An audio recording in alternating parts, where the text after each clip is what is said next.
నమస్కారం. నేను మీ boss లింగారెడ్డిని, Vinukonda YSR CP అబ్జర్వర్ని.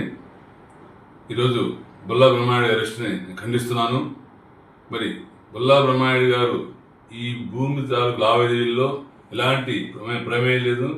వారి బంధువు బుల్లా రమేష్ గారు భూమిని కొని ఆ భూమిని అగ్రిమెంట్ చేసుకున్నారు. దానికి సంబంధించి బుల్లా బ్రహ్మారెడ్డి సంబంధం లేదు. అయితే బుల్లా రమేష్ గారు కూడా ఆయన పెద్ద వ్యాపారవేత్త, హోటల్స్ బెంగళూరు వ్యక్తి. అలాంటి వ్యక్తి మీద ఈరోజు బ్రహ్మారెడ్డి గారి మీద మరి ఇదంతా పూసి ఆయన రాజకీయ ప్రధానంగా చూస్తున్నారు.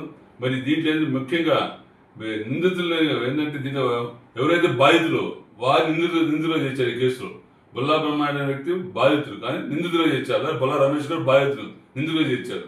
మరి బుల్లా రమేష్ గారిని ఎక్కడ దాపెట్టలేదు. ఆయన కొన్న కొనుగోలుకి సర్లని చెప్పి ఆయన అధికారులను అప్రోచ్ అయ్యి అధికారులు కలిసి పిటిషన్ ఇచ్చారు. ఆ పిటిషన్ ఇచ్చే మూలంగా అది బయటకు వెలుగులోకి వచ్చింది, ఈ అక్రమాలను కూడా. కాబట్టి దీంట్లో ఎలాంటి సంబంధం లేదు బుల్లా బ్రహ్మారెడ్డి గారికి, కానీ బుల్లా రమేష్ సంబంధం లేదు. బుల్లా బ్రహ్మారెడ్డి గారిని రాజకీయం ఎత్తుకోవడానికి శక్తి లేక బుల్లా బ్రహ్మారెడ్డిని బదనాం చేయాలని చూస్తున్నారు. చాలా తప్పు. రేపు కోర్టులో కూడా నిజంగా బయటకు వచ్చి పునీతులు బయటకు వస్తారు బ్రహ్మారెడ్డి గారు. కోర్టులో కాకుండా ప్రజా న్యాయస్థానంలో కూడా బ్రహ్మారెడ్డి గారికి మంచి మద్దతు రేపు గెలుస్తారు నమ్మకం ఉంది. అలాగే బ్రహ్మారెడ్డి గారి గురించి ఆ కాన్స్టిట్యూన్సీ మొత్తం కూడా అందరికీ తెలుసు.